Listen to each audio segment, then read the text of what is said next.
अभी एक भजन होगा और भजन के साथ साथ सभी भाई बहन अपने अपने इष्ट का ध्यान करेंगे। ध्यान कैसे करें?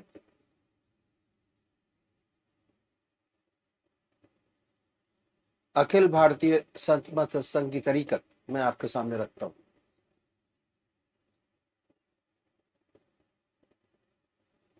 सबसे पहले निश्चित कीजिए कि परमात्मा की कौन सी मूर्त, कौन सी सूरत, कौन सी शक्ल आपको सबसे ज्यादा प्यारी लगती है। मूर्ति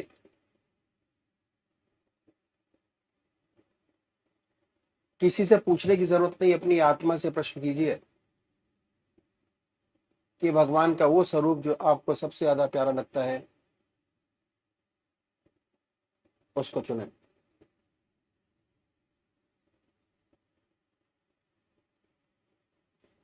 उसके बाद किस नाम से आप उनको याद करेंगे उसको भी चुने। मंत्र तो क्या हुआ, दो चीज आपने चुनी, एक अपना इष्ट देव और एक मंत्र। उसके बाद पूजा के स्थान पर जाइए, जिस स्थान पर बैठे हैं, जिस आसन पर बैठे हैं उसी आसन पर बैठे, बड़े प्यार से धूप बत्ती अगरबत्ती जलाएं, बड़े आराम से बैठिए और बैठने के बाद ये महसूस कीजिए कि आपका इष्ट शरीर आपके सामने विद्यमान है।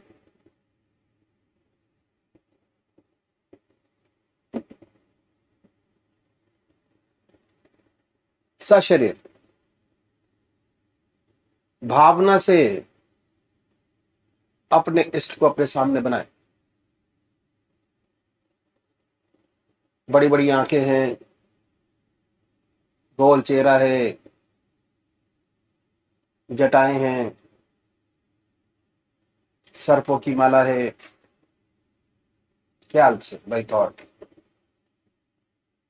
उसमें इतने लीन हो जाए कि जब तक आप ध्यान करते हैं तब तक और कोई विचार और ख्याल ना आए, पर आएगा। उन विचारों को हटाएं, फिर अपने इष्ट देव की मूर्त अपने सामने बनाएं। फिर हटाइए, अपने इष्ट देव की मूर्त अपने सामने बनाएं। जो मंत्र आपका है उसको उच्चारित होते सुनिए कि हमारे हृदय से हमारे इष्ट का नाम निकल रहा है और हम सुन रहे हैं। और जब तक ऐसा ना हो, बड़े प्यार से अपने इष्ट का नाम विद फुल फोर्स जिह्वा से ले सकते हैं। इतना फोर्स उस नाम में होना चाहिए।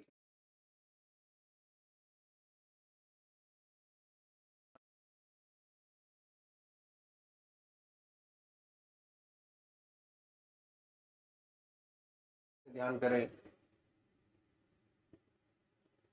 बड़े आराम से बैठिए, बड़े प्यार से।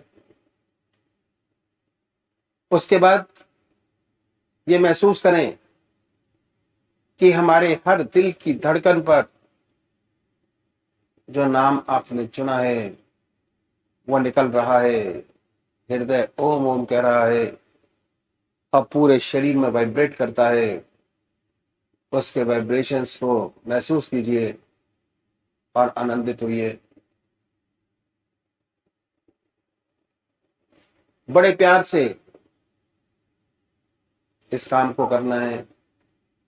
जब भी कोई संसारिक बात आपके ध्यान में आए, दिमाग में आए, उन विचारों को हटाएं, फिर अपने इष्ट देव की याद में लगे फिर हटाइए, अपने इष्ट देव की याद में लगिए। अगर आज ध्यान करते हुए आपके 100 विचार 1 मिनट के अंदर आते हैं, तो निश्चित समझिए अगर ये अभ्यास आप बराबर करते चले जाएंगे तो एक दिन ऐसा आएगा कि कोई विचार आपके आगे नहीं होगा। भगवान श्री कृष्ण ने साधक की दृष्टि से गीता में 4 बात बताई। पहली आहार की शुद्धि, दूसरी विहार की शुद्धि, तीसरा अभ्यास और चौथा बराबर अभ्यास। अभ्यास पर बहुत भारी जोर है और सारी जिंदगी हम एक चीज का अभ्यास करते चले जाते हैं और उसकी परफेक्टनेस पर देखते चले जाते हैं। बड़े प्यार से अगर इस तरीके से अभ्यास करेंगे, बड़ी सुंदर स्थिति होगी। जब भी आप अपने इष्ट देव के चरणों में विश्राम चाहेंगे, बड़े प्यार से विश्राम मिलेगा, ना कोई दूसरा विचार रहेगा ना ख्याल, और हमारी आत्मा हमारे मन को देखती रहती है, वो बताती है कि हम क्या सोच रहे हैं। जब विचार हट जाए अपने इष्ट देव के चरणों में, फिर दोबारा उस चीज को पकड़े, अपने इष्ट देव को दोबारा अपने इष्ट देव में ध्यान लगाइए। तो अभी एक भजन होगा और भजन के साथ साथ सभी भाई बहन अपने अपने इष्ट का ध्यान करेंगे। जन्म जन्म तक रंग न उतरे, ऐसी रंग दे श्याम चुनरिया, श्याम चुनरिया। जन्म जन्म तक रंग न उतरे, रंग न जिस पर चढ़े दूसरा, और न जो फीका पड़ जाए, उसी प्यार के रंग में रंग दे। जो दिन दिन दूना गहराए, जिसके रहते ढले न यौवन, भार न हो कभी उमरिया। जन्म जन्म तक रंग न उतरे, हर दर्पण तेरा मुख देखे, हर मुख में तेरी ही छाया, सांसों में वो सिसकी भर दे, निस दिन प्राण रहे अकुलाया, नींद न आए जन्म जन्म तक, ऐसा आंजन आंज दे अखियां। जन्म जन्म तक रंग न उतरे, आज वही धुन छेड़ मधुरतम, जाग उठे यादों का मधुवन, ब्रह्मनाद में ऐसा डूबूं, टूट जाए माटी के बंधन, सुध न रहे मेरे तन मन की, ऐसी आज बजारे बांसुरिया, जन्म जन्म तक रंग न उतरे, ऐसी रंग दे श्याम चुनरिया, श्याम चुनरिया, जन्म जन्म तक रंग ना उतरे। परमात्मा तू ही है।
कभी कुछ नहीं हुआ, ख्याल नहीं।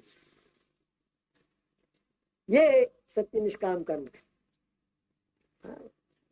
ख्याल तक नहीं हुआ। और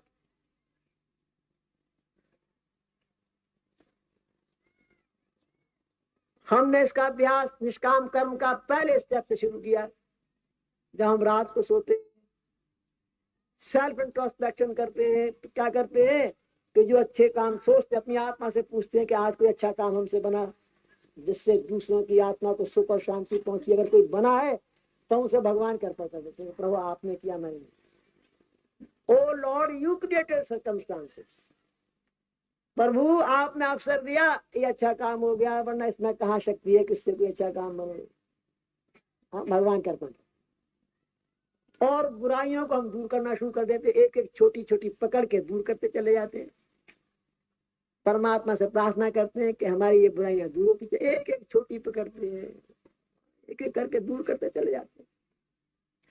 और जब 24 घंटे के ध्यान पर पहुंचते हैं तो हृदय मलिनता, हृदय की सारी मलिनता दूर हो जाती है। मलिनता रहती नहीं है। जहां प्रभु का वास सच्चा है वहां मलिनता नहीं, बुराई रहती नहीं। हमारी सारी बुराइयां छूट जाती है, लुप्त हो जाती है, एक भी बाकी नहीं रहती। और अच्छाइयां सब भगवान के अर्पण हो जाती है। तो कुछ करता नहीं, जो कर रहा है तो प्रभु कर रहा है। ये बात है। जो सच्चा ऊंचा संत है उसका कदम कभी गलत नहीं पड़ता है। गलत मत समझिए, लोहे की रुई और सोने की रुई गलत मत समझिए, नहीं तो बड़े चक्कर में पड़ जाएंगे। बहुत बारीकी है, उसका गलत पैर पड़ता नहीं, उसमें बुराई रहती नहीं। जैसे 24 घंटे प्रभु की याद है और जितनी अच्छाइयां हो भगवान करता हो जाती है, उससे अच्छा कभी कुछ होता। सपने में भी ख्याल नहीं होता कि उससे कोई अच्छाई संसार की हो रही है या उससे कोई सेवा बन रही है। सपने में भी ख्याल नहीं होता। जो करता है ईश्वर करता है, परमात्मा करता है, उसका मालिक करता है, वो कुछ नहीं करता। कबीर साहब ने संत महात्माओं, योगी और यतियों के लिए एक बहुत सुंदर बात कही। He was a very great saint। और मैं उनका नाम इसलिए लेता हूं कि कुछ उन्हें मुसलमान कहते हैं, कुछ हिंदू कहते हैं। हिंदुओं में तो भक्तमाल अगर आप पढ़े तो ऐसे हजारों संतों की गाथाएं हैं जो आंसू आपके निकल निकल के रह जाए। भक्तमाल पढ़िए, मैं संतों की गाथाएं आंसू बह बह के रह जाए। कबीर साहब का नाम मैं इसलिए लेता हूँ कि मुसलमान उन्हें मुसलमान कहते हैं, हिंदू हिंदू कहते हैं। ऐसा व्यक्ति इसलिए मैंने छाटा। कबीर साहब ने कहा है संतों, योगी और यतियों के लिए क्या कहा है कि नाहक मूल गवाइया जो आप बना करता है, और उससे संसारी भला जो सदा रहे डरता। नाहक मूल गवाइया जो आप बना करता। बड़े भारी योगी हैं, यति हैं, बड़ी तपस्याएं आपने की हैं, अगाध तपस्या के बाद रिद्धियां सिद्धियां प्राप्त की हैं। और अगर उन रिद्धि सिद्धियों के द्वारा आप संसार की सेवा कर रहे हैं, खुद ये समझते हैं कि आप कर रहे हैं, युवा दीदी है, आप संसार का कल्याण कर रहे हैं, संसार की भलाई कर रहे हैं, तो आपने सरा से इंटरेस्ट के लिए, थोड़ी ख्याति के लिए अपना सब कुछ बर्बाद कर लिया, प्रिंसिपल भी बर्बाद कर लिया। अगर ऐसा विचार सच्चे भक्त के तो सपने में भी ख्याल पैदा नहीं होता कि उससे कभी कुछ होता है। उसका हृदय तो प्रभु के चरणों में लगा रहता है, उसका मालिक ही करता है जो कुछ करता है।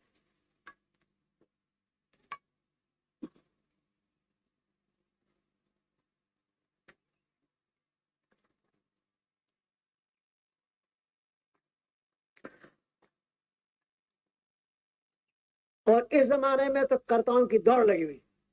बड़े बड़े योगी, बड़े बड़े यति हैं, और 300 भगवान तो अमेरिका में, उन्होंने अपने आप को डिक्लेयर किया गॉड्स। 300 भगवान ईश्वर तो अमेरिका में, हिंदुस्तान में तो बाढ़ आई हुई है, क्या नहीं। ऐसे योगी यतियों के लिए जिसे इन्हें कुछ रिद्धियां सिद्धियां प्राप्त हो गई प्रभु कृपा से, और वो अपने आप को सब कुछ समझ बैठे और संसार का भला कर रहे हैं, और ना मालूम अपने आप को क्या क्या डिक्लेयर कर बैठे। उनके लिए कहा है कि ऐसे योगी यतियों से कि जो खुद कर्ता बन गए, उन्होंने अपनी सारी कमाई नष्ट भ्रष्ट कर ली। ऐसे योगी यतियों से वो गृहस्थी कहीं ऊंचे हैं जो आधा घंटा सुबह प्रभु की याद करते, आधा घंटा शाम को प्रभु की याद करते, दिन भर उस परमात्मा से डरते हैं। उनकी तपस्या कहीं ऊंची। और कबीर साहब का अपना जीवन कैसा था, उसकी एक मिसाल मैं आपके सामने रखूं। जब कबीर साहब की ख्याति बहुत हो गई, लोग कहने लगे कि बड़ा ऊंचा महात्मा है, ग्रेट सेंट, संत। तो एक बार 200-250 बड़े इंटेलेक्चुअल्स अध्यात्म के, उन्होंने सबके सबने सलाह की कि भाई देखें वास्तव में कितनी गहराई है, कबीर में गहराई कितनी, लेट अस सी। और ऐसा विचार के 200-250 पंडितों की जो टोली थी वो कबीर साहब के घर की तरफ चली कि आज उनसे बातचीत करेंगे, सत्संग करेंगे और देखेंगे क्या गहराई है। सत्संग करने के हेतु पधारे। कबीर साहब का छोटा सा घर था, उसमें 2 कमरे थे। एक कमरे में खुद रहते थे, एक में गाय बनती थी या भूस रहता था। बहुत मामूली सी रहन सहन थी। जब उन्होंने देखा कि ये 250 व्यक्ति चले आ रहे हैं तो उन्होंने सोचा कि भाई आज तो बड़ी मुसीबत पड़ी और आज यही रहे कि मैं तो इनका अतिथि सत्कार भी नहीं कर सकूंगा, मेरे पास तो 250 गिलास भी नहीं है और इतनी जल्दी मैं अरेंजमेंट भी नहीं कर सकता। कहां से घबरा गए और अपनी धर्म पत्नी से बोले कि हे देवी तू भगत लेना, मेरे बस की बात नहीं है। और भूस की कोठरी में झागू से और अंदर से किवाड़ बंद कर, और अपनी स्त्री से कह गए कि अब तू जाने, तेरा काम जाना, तू देख। धीरे धीरे अब स्त्री दरवाजे पे जाए खड़ी हुई देख रही है कि भीड़ तो उधर ही आ रही है, उन्हीं के दरवाजे की तरफ चली आ रही है। आंसू लुढ़क रहे, डुल डुल डुल के परमात्मा इज्जत रखने वाला है, पति भी साथ छोड़ गया और सारी जिम्मेदारी मेरे ऊपर छोड़ गया। आंसू लुढ़क रहे आंखों में, दरवाजे पे खड़ी है बेचारी। जब नजदीक आए तो क्या देखते हैं कि उस भीड़ के पीछे एक बैलगाड़ी आ रही, और जब वो भीड़ आई तो उसके पीछे पीछे बैलगाड़ी भी दरवाजे पर रुक गई। अब बैलगाड़ी में क्या देखती है कि जो गाड़ी हाँकने वाला है उसके पीछे कबीर साहब स्वयं बैठे और गाड़ी सब सामान से भरी पड़ी है, खाने पीने का बर्तन जो जिसकी आवश्यकता है सब चीजें उसमें मौजूद है गाड़ी। अब ये बड़ी चौकी कि मेरे घर का दरवाजा एक है, बराबर मैं यहाँ खड़ी हूँ, कबीर साहब ने तो उसकी कोठरी अंदर से बंद कर दी, ये निकल किधर से भागा और जाने के बाद कहां से इतना इंतजाम कर, कौन इसे ऐसा सेठ मिल गया जो फटाफट सारा इंतजाम कर दिया। बड़ी चकित है, कह कुछ नहीं सकती है तो कबीर साहब। गाड़ी रुकी, सामान उतरा और कुछ जो आए थे उन्होंने मदद की, 1-2 व्यक्ति गाड़ी पर सबने मदद करा करके और खाने पीने का सामान भी तैयार हुआ। सत्संग भाई आए तो सबने मदद की, उधर खाने पीने का सामान तैयार हुआ, उधर सत्संग प्रारंभ हुआ। सत्संग होने लगा, बड़ा ऊंचा सत्संग, हर एक intellectual well satisfied, with them convinced जो कह रहे हैं बिल्कुल सत्य है। इतना कन्विक्शन हर एक को हुआ। फिर भोजन मिला, आध्यात्मिक भोजन मिला और खाना भी अच्छा मिला। अच्छी प्रकार जब निवृत्त हो गए और जब चलने लगे तो सब मिलके कबीर साहब की बड़ी तारीफ करने लगे। क्या कहने भाई, जैसा सुना उससे कहीं ऊंचा पाया, बड़ा रिद्धिसिद्ध पुरुष है, क्या कहने। जब ये तारीफ कर रहे थे तो जो असली कबीर साहब थे वो तो भूस की कोठरी में बंद थे। जब उन्होंने ये तारीफ सुनी तो उनसे नहीं रहा गया कि बोले कि आज सारा बर्बाद हुआ, आज जिंदगी की सारी कमाई गई। फट से दरवाजा खोला, कूद पड़े, ये कूदे और वो गायब हो गया जो अब तक था। अब ये रो रहे हैं, सबके चरणों में गिर रहे। हाँ, और क्या कह रहे, ना कुछ किया न कर सका, ना कुछ किया न कर सका, ना कुछ किया शरीर शरीर से ही मैं आपकी कोई सेवा नहीं कर सकता। ना कुछ किया न कर सका, ना कुछ किया शरीर, और जो कुछ किया सो हरि किया। और कहत कबीर कबीर, आप मेरे पे क्यों लांछन लगा? जो किया परमात्मा ने किया, उस हरि ने किया, मैंने तो कुछ किया नहीं, मैं शरीर से भी कुछ नहीं। रो रहे हैं, बिलक रहे, और ये लोग बड़े कितनी ह्यूमिलिटी है। तो ये है सच्चे भक्त। ऐसी निष्काम कर्मता जब आ जाती है, इसमें स्थिति हो जाती है, तो परमात्मा का सच्चा ब्लिस, सच्ची कृपाधार पृथ्वी पर उतरती है, जिनसे साधकों की आत्माएं सिंच जाती हैं, प्रेम से भर जाती हैं, प्रभु के प्रेम में भर जाती है। फिर वे प्रभु के प्रेम में सराबोर हो जाती, वो कृपाधार प्रभु की उतरती है। ऐसा जब निष्काम कर्म में आरूढ़ता पैदा होती, ये है सच्ची निष्काम कर्म। मुझे एक और संत का किस्सा याद आ गया, वो भी मुसलमान संत थे, रहीम साहब। रहीम साहब की साखी आपने पढ़ी होगी। जब हम छोटी क्लास में थे हिंदी में, तो उनकी साखियां पढ़े, बड़ी प्यारी प्यारी साखियां। भगवान कृष्ण के बड़े अनन्य भक्त थे, और उनका ये उसूल था कि हर बृहस्पति के दिन दान करते थे, हर बृहस्पतिवार के। और दान की ये सिर्फ थी कि जो जो मांगता उसको वो देते। खाना मांगता खाना, कपड़ा मांगता कपड़ा, पैसा मांगता पैसा, और जितना देते उतना जमीन में और झुके चले जाते। बड़े जैसे बड़ा शर्म और लज्जा से सिर झुका चला जा रहा।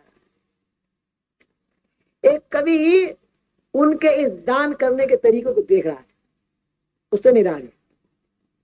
वो रहीम साहब के पास आया, उसने कहा कि रहीमन सीखी कहा दैनी तुम ये देन, जो जो ध्यान तिहारो पड़े त्यों त्यों नीचे ने। कहा ये सीखा तरीका दान करने का, जितना अधिक देता है उतना ही और लज्जा के मारे पृथ्वी में घुसा चला जा रहा है। दुनिया तो साइन बोर्ड लगाती है, बड़े बड़े अखबारों में निकालती है, बड़े बड़े पत्थर लगाती है, कोई पंखा भी देता है तो उसमें भी लगा देता है कि इसकी स्मृति में दिया गया। तू एक देता है और झुका चला जा रहा है, जमीन में पृथ्वी में गा चला जा रहा है। कहां से सीखा ये तरीका तेने दान करने का? रहीम साहब ने बड़ा संदेश जवाब दिया, रो पड़े और रोकर कहने लगे कि देने वाला और है, देता है दिन रैन। देने वाला और है, देता है दिन रैन। और लोग ब्रह्मों पे करें ताते नीचे न।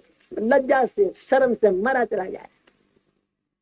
देने वाला वो प्रभु है, दिन रात देता रहता है। लोग कहते हैं रहीम देता है, कैसा झूठा लांछन मेरे ऊपर लगा रहे, शर्म से मैं दबा चला। ऐसी सच्ची निष्काम कर्मता जब होती, ऐसे भक्त जिनकी ऐसी आरूढ़ता निष्काम कर्म हो जाती है, वो परमात्मा के सच्चे पैर, सच्ची कृपाधार को पृथ्वी को उतारते हैं, उस प्रभु के नाम को रोशन करते हैं। ये है सच्ची निष्काम कर्मता। जहां ऐसी निष्काम कर्मता प्राप्त हो जाती है, फिर संस्कार नहीं बनता। पुराने संस्कार कुछ तो ध्यान अग्नि में जल के समाप्त हो जाते हैं, कुछ भोग के कारण देता है, आगे की स्लेट क्लीन है, कुछ नहीं कर, संस्कार नहीं बना। हाँ, मुक्त है, जीवन मुक्त होकर विचरता है, जीवन मुक्त है। ये है सच्ची ऊंची अवस्था। इसी जीवन में जीवन मुक्त। ये ऐसी निष्काम कर्मता। मुझे एक किस्सा और याद आया। निष्काम कर्म जो है बड़ी कठिन चीज है, आसान नहीं, वेरी डिफिकल्ट। और मैं एक कहानी आपके सामने रखूंगा। उस कहानी के बारे में ये मत सोचिएगा कि ऐसा कैसे और ऐसा कैसे है। अगर इन बातों के चक्कर में पड़ जाओगे तो कुछ हाथ नहीं लगे। आप जो उसका सारांश है उस कहानी का, उसको पकड़िए और उससे फायदा उठाइए। एक राजा था, बड़ा विद्वान था, उसने बहुत अध्ययन किया और वेदांत का बाद अध्ययन किया, और अध्ययन करने के बाद इस निर्णय पे पहुंचा कि गुण गुणों में बरत रहे, प्रकृति प्रकृति में बरत रही है, आत्मा तो स्वच्छंद है, आत्मा कुछ करता है। Soul is only a seer not a doer, करती कुछ नहीं है, आत्मा कुछ नहीं करती। उसने पढ़ लिया, लिख लिया, और जब आचरण जो था वो उसका ऐसा था कि जब अच्छे काम करता और दूसरे तारीफ करते तो उसे बड़ी खुशी हासिल होती है, क्या बड़ी प्रेज हो रही है, इज्जत मिली।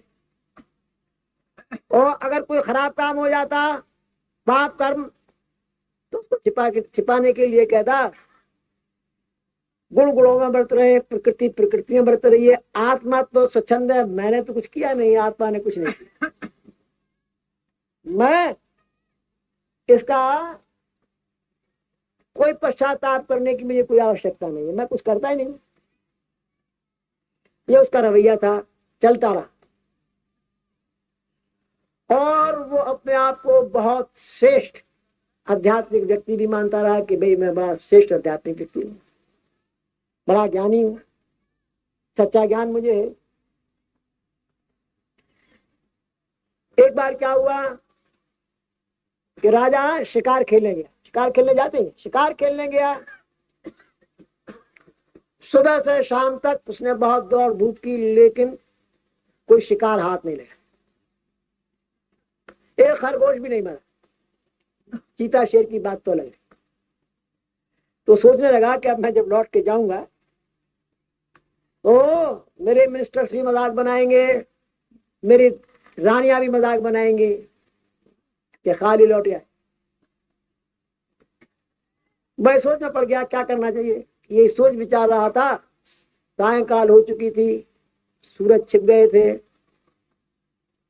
थोड़ा थोड़ा उजाला सा था, छुटपुटा सा।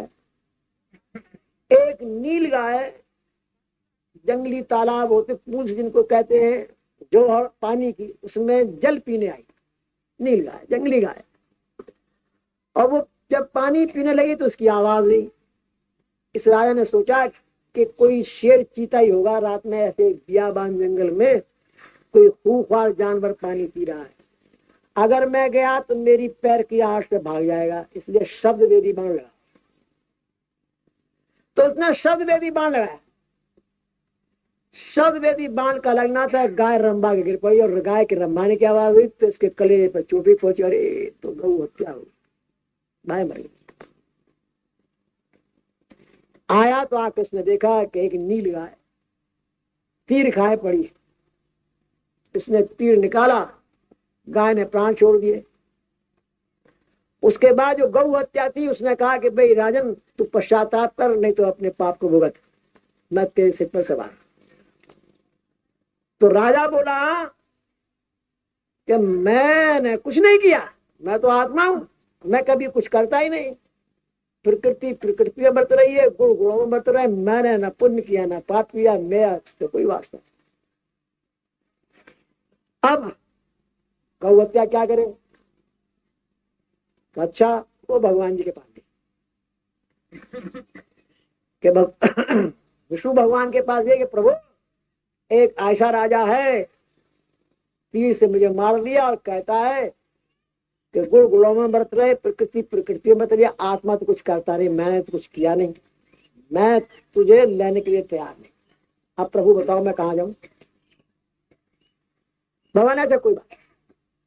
भगवान ने उसको ब्राह्मण का रूप दिया, गौ हत्या, और अपने आप भी ब्राह्मण का रूप धारण किया। अब ये दोनों बहुत सुंदर ब्राह्मणों का रूप धारण करके और राजा के राज में पहुंचे। दरबार ने खबर दी कि बहुत बड़े विद्वान दो पंडित कहीं बाहर से आए और आपसे मिलना चाहते हैं। उनका लाइए। जब अंदर घुसने लगे तो राजा भी चौंका, करे ये तो बड़े दिव्य मूर्तियां हैं। तो फौरन राज सिंहासन छोड़ के आया उनका आगमन करने के लिए। आगमन किया, उन्हें एक स्पेशल महल में ठहराया, बड़ी आवभगत की। और जितनी आवभगत करता रहा, और उनके तेज से, उनकी विद्वता से और भी श्रद्धा उसमें बढ़ती रही। और दूसरे तीसरे दिन ही उसने प्रार्थना की कि प्रभु आप चलिए, मेरी राजगद्दी को पवित्र करिए, उस पर आप राजी। नहीं राजन, वो तो तुम्हारी चीज। नहीं नहीं महाराज, आप मेरे पर कृपा करिए, पवित्र कर दीजिए मेरे राज।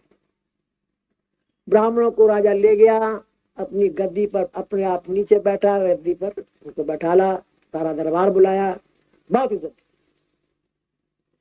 इतनी इज्जत दी। तो ब्राह्मणों ने कहा कि राजन, हमने आपकी बड़ी प्रशंसा सुनी है, बड़ी तारीफ सुनी है कि बड़ा धार्मिक राजा है और प्रजा की बड़ी सुंदर सेवा करता है। हमने आपकी बड़ी ख्याति सुनी, हम आपका राज देखना चाहते हैं, राज की विशेष चीजें कुछ हमें दिखलाइए।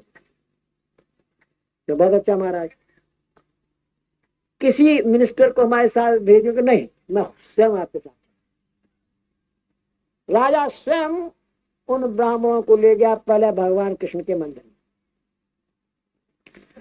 भगवान कृष्ण का उसका इष्ट, बहुत प्यारा मंदिर बनवाया था, लाखों रुपया लगा के मंदिर बनवाया। उस जमाने के लाखों की, बहुत आज के तो करोड़ों के बराबर लगा के, बड़ी लागत लगा के बहुत सुंदर मंदिर बनाया था। उसके साथ एक बहुत बड़ी स्टेट लगा दी थी, 3 पुजारी रखे थे, 8-8 घंटे की ड्यूटी लगा दी थी, 24 घंटे मंदिर खुला रहता, तरह तरह का नैवेद्य चढ़ता, भगवान की पोशाक, 52 तरह की पोशाक प्रभु को पहनाई जाती, बदल बदल के, बड़ा भारी। इन ब्राह्मणों ने मंदिर देखा, बहुत प्रसन्न हुए, बहुत खुश हुए। क्या करने राजन, जैसा सुना वैसा पाया, खूब प्रभु का मंदिर बनवाया है, बहुत सुंदर। फिर उसके बाद में जो विष्णु भगवान थे, रूप लिए ब्राह्मण का, बोले कि वो सामने जी मंदिर मालूम होता है कि हाँ वो भी मंदिर है, भाई उसे भी देखिए, हाँ वो भी देखिए। वहां सामने गए तो इतना अच्छा नहीं था तो अच्छा, इंतजाम यहाँ भी अच्छा था। भगवान शिव के मस्तिष्क पर, हाँ, कलश लगे हुए थे, जिसमें गंगा जल और दूध की, हाँ, धारा बार महाराज के मस्तिष्क पे पड़ती रहती थी, और भक्त लोग चरणामृत लेते रहते। यहाँ भी बड़ा सुंदर प्रबंध था, लेकिन कोई मुकाबला नहीं। भगवान कृष्ण के मंदिर का, भगवान शिव के मंदिर का कोई मुकाबला नहीं था। तो ये ब्राह्मण बोले कि महाराज वो बात नहीं है, उसमें राजा चुप था, कहा कुछ। और राजा ने अपने राज की और मुख्य मुख्य चीजें दिखलाइए। तो फिर उन्होंने दिखाना शुरू किया कि भाई ये पाठशाला है, ये स्कूल बनाए।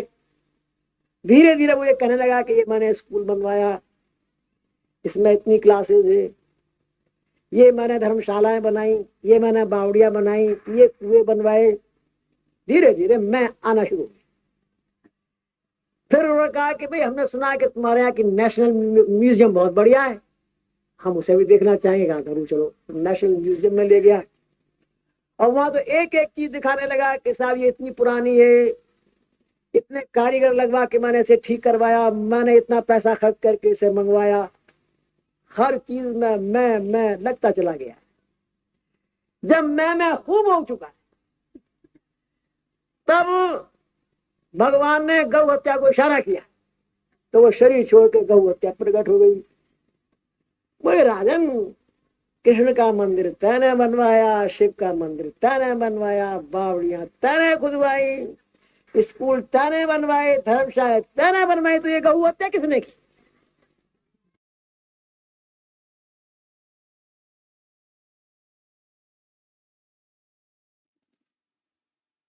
जन्म जन्म तक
अनमोल वचन अखिल भारतीय संतमत सत्संग के संस्थापक और गृहस्थ में आनंद योग के जनक परम संत महात्मा परम पूज्य श्री यशपाल जी महाराज अर्थात परम पूज्य भाई साहब जी द्वारा प्रतिपादित इन अनमोल वचनों का पालन करना अति आवश्यक है।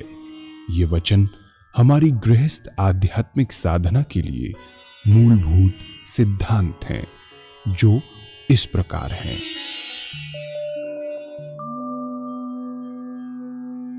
हम दुनिया की हर चीज की कीमत आंकते हैं, अपने मानव जीवन की कीमत भी जाने व परमात्मा की प्राप्ति हेतु साधना करें। मनुष्य योनि एक उपहार है, इसीलिए परमात्मा को धन्यवाद देते हुए आधा घंटा प्रातःकाल, आधा घंटा सायंकाल पूजा अवश्य करें। सत्संग, सतनाम व सद्गुरु को प्राथमिकता देते हुए इसी के आधार पर ध्यान योगाभ्यास अवश्य करें व गृहस्थ के कार्यों को परमात्मा का कार्य समझकर उसी की याद में संपन्न करें। हर समय ये ध्यान रहे कि गुरु कृपा द्वारा परमात्मा की पवित्र सत्ता का हमारी आत्मा में वास है, अतः मन में निरंतर अपने इष्ट देव का जाप करें। मान सम्मान की इच्छा ना करें व अपमान से दुखी न हो। परमात्मा के अतिरिक्त किसी और का भय न करें। दूसरों की बुराई न करें, न सुने, सत्य व मधुर बोलें, अश्लील शब्द मुंह से ना निकालें, सभी से नम्रतापूर्ण व सुंदर व्यवहार करें। धर्म पत्नी के अतिरिक्त अपने से बड़ी से माता जैसा, बराबर की से बहन जैसा व छोटी से पुत्री जैसा व्यवहार करें। सांसारिक जीवन यापन की आवश्यकताएं अंतहीन है, इसीलिए अधिक से अधिक समय सत्संग में व धन परोपकार में खर्च करें। याद रखें, न स्त्री माया है, न धन दौलत, न ही परिवार। माया वह है जो हृदय को परमात्मा से दूर हटा दे। अतः निरंतर सत्संग और सद्गुरु की शरण में रहने का प्रयास करें। भोजन अपने इष्ट को अर्पण कर प्रसाद रूप में परमात्मा की याद में करें। रात्रि में सोने से पहले अच्छे बुरे कार्यों का आत्मनिरीक्षण कर उसका समुचित पश्चाताप करते हुए ध्यान करें व प्रभु की गहरी याद में ही विश्राम करें। परमात्मा तू ही है, तेरी इच्छा पूर्ण हो।